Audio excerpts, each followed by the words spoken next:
இந்த உலகத்துல பலவிதமான பறவை இனங்கள் இருக்கின்றன. அத்தனை பறவை இனங்களுக்கும் ஒரு அரசன் இருக்கிறது என்பது உங்கள் எத்தனை பேருக்கு தெரியும்? பறவைகள் பலவிதம், ஒவ்வொன்றும் ஒருவிதம் என்பதைப் போன்றே இந்த உலகில் பல்லாயிரக்கணக்கான பறவை இனங்கள் இருக்கின்றன. ஒவ்வொரு பறவை இனங்களுக்கும் அதனுடைய வாழ்வாதாரங்களும் அதனுடைய சிறப்பம்சங்களும் வெவ்வேறாகத்தான் இருக்கின்றன. இந்திய பதிவில் நாம் பறவைகளின் அரசனை பற்றி தான் பார்க்க போறோம். வாங்க வீடியோக்குள்ள போலாம். நான் உங்கள் அமான்.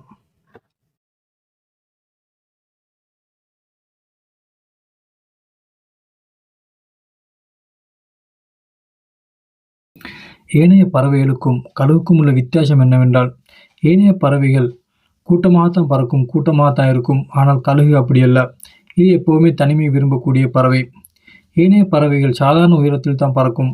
ஆனால் கழுகு 10,000 முதல் 15,000 அடி உயரத்தில் பறக்கும் திறன் கொண்டவை.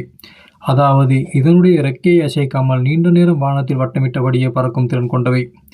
ஏனைய பறவைகள் பார்க்கும் திறனுக்கும் கழுகுனுடைய பார்வை திறனுக்கும் ரொம்ப வித்தியாசம் இருக்கு. அதாவது மனிதனின் பார்வையை விட 5 மடங்கு அதிகமாக இருக்குமாம் கழுகினுடைய பார்வை திறன். ஒரு இரையை பிடிக்க 320 கிலோமீட்டர் வேகத்தில் பயணிக்கும் திறன் கொண்டவைதான் இந்த கழுகு. 6 முதல் 10 கிலோ எடையுள்ள ஒரு விலங்கை சர்வசாதாரணமாக வேட்டையாடி சாப்பிடக்கூடிய திறன் கொண்டதுதான் இந்த கழுகு. கழுகினுடைய இறக்கை 7 முதல் 8 அடி நீளம் வரை இருக்குமாம். இன்னைக்கு இந்த வீடியோவில் நான் கழுகினுடைய சில குறிப்புகளை பற்றி பார்த்தோம். நாளைக்கு வேறு வீடியோவில் வேறு விதமாக சந்திப்போம். அது வரைக்கும் நான் உங்கள் அமான்.